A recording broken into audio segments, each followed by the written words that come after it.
Қайырлы күн, құрметті оқырмандар.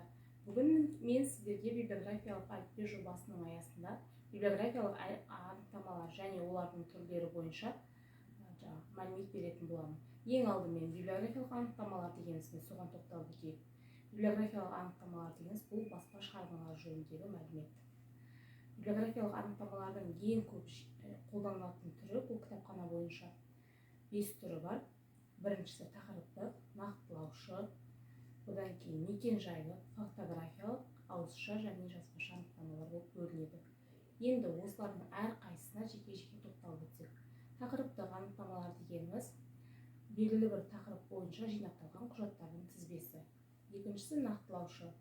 Бұл жерде нақтылаушы дегеніміз оқырман кітапханаға келеді, өзінің бұрын-соңды оқыған белгілі бір автордың қандай шығармалары бар, сол жөнінде нақтылау мақсатында жаңағы сұранысқа ие болатын анықтаманың түрі. Үшіншісі мекен-жайлы.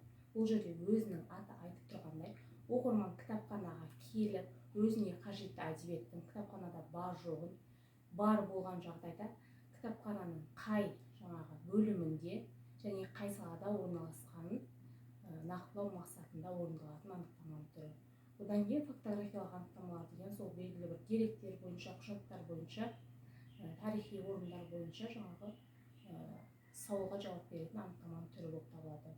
Бұл анықтаманы орындау үшін бізге құжаттардың жиынтығы, энциклопедиялар, сөздіктер көптеген жағдайда көмекке келеді. Одан кейін ауызша және жазбаша анықтамалар.